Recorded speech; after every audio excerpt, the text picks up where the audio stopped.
guys, how is everyone doing? Today I want to talk about moisturisers and acne prone skin. Very close to SPF, one of the most hardest steps in a routine that I find to get right with acne prone skin. So today I've got 3 moisturisers that I've been trialling out over the last couple of months, and I just want to give you my quick little mini reviews of each. The first one is the IUNIK Beta Glucan Daily Moisture Cream. Beta Glucan comes from mushroom yeast, and it's actually 20% more hydrating than hyaluronic acid. When I tried this moisturiser, the first thing I noticed was how hydrating it was, and it just made my skin so plump and juicy, and yeah, I just really could tell that my skin was just gagging for some hydration. Also notice it does have some sodium hyaluronate in there as well, which is also a derivative of hyaluronic acid, so there is even more hydration going on.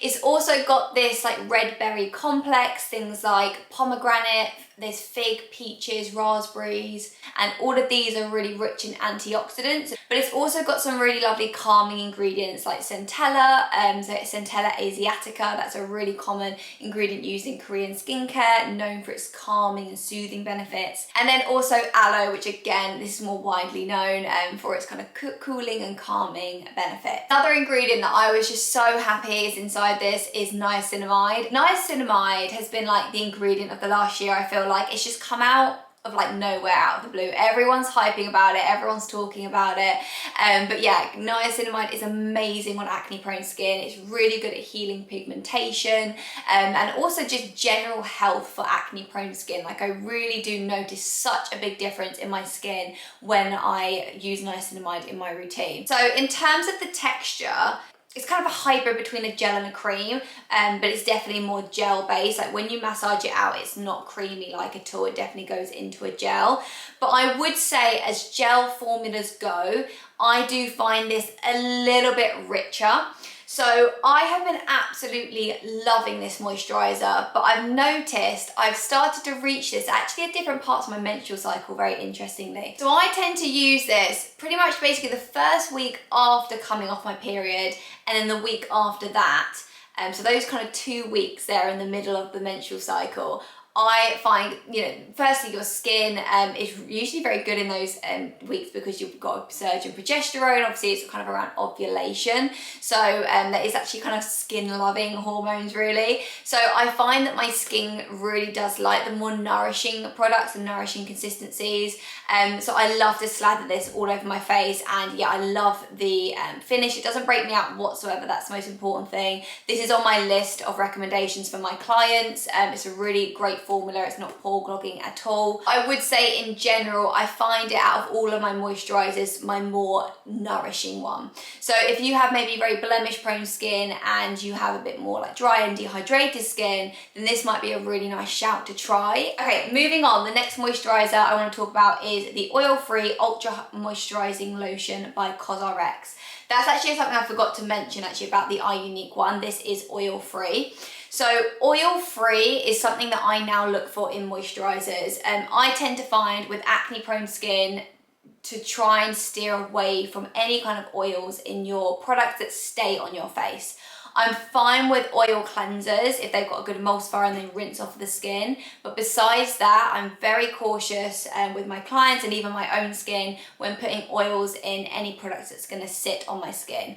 I tend to notice that they are the most problematic and they can actually be a little bit pore clogging. But this one by COSRX, this is beautiful. This is, I must say, out of the ingredients of the ones I'm talking about today, this is probably the most simple, but it really does a great job. It isn't essential oil free, so this does have a scent to it. I mean, I must say it's a lovely smell.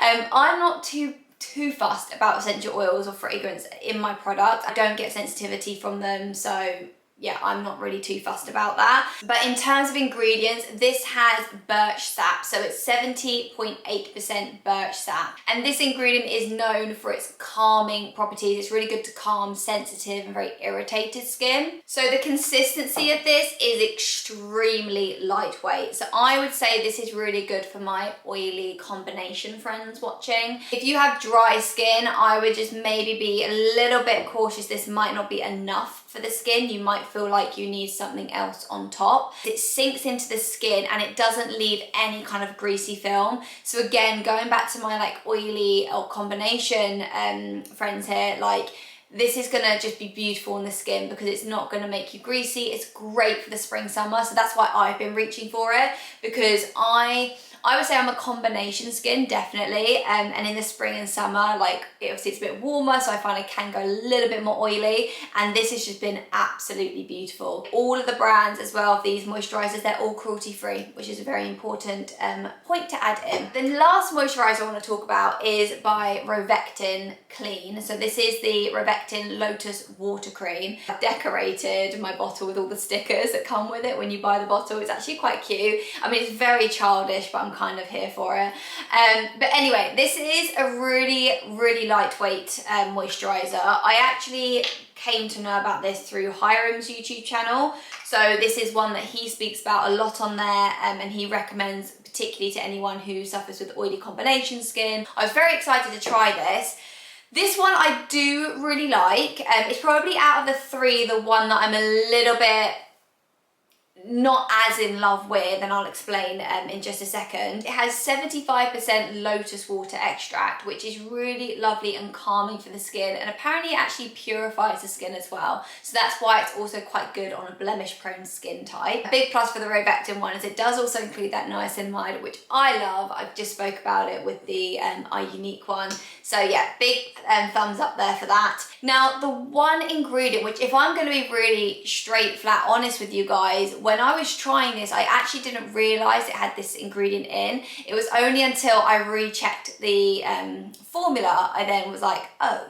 So this actually does contain an oil. So this is not oil free. This contains sweet almond oil. That being said, sweet almond oil is, out of all the oils out there, is one of the more kinder ones for a blemish prone skin. So I have been trialing this and it hasn't caused me any like breakouts or any issues with my skin. So I think it has been fine.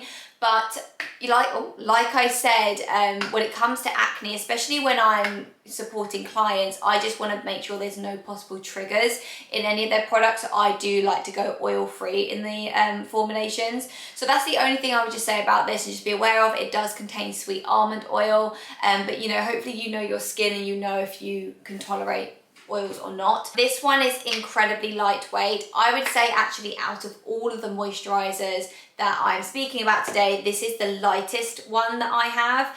It kind of massages out into kind of like a watery like gel, I would say. And compared to the other consistencies I've spoken about, the COSRX is probably the most mattifying. I would put ROVECTIN Lotus Water Cream in the middle, and then the IUNIK Beta Glucan is going to give you a bit more of a glow. So that's in terms of finish. Because this ROVECTIN cream is so lightweight, it is a really nice option for spring and summer. The other thing I just wanted to mention about it is the smell. I believe there's no fragrance in this at all. I will just double check and confirm on the screen right now.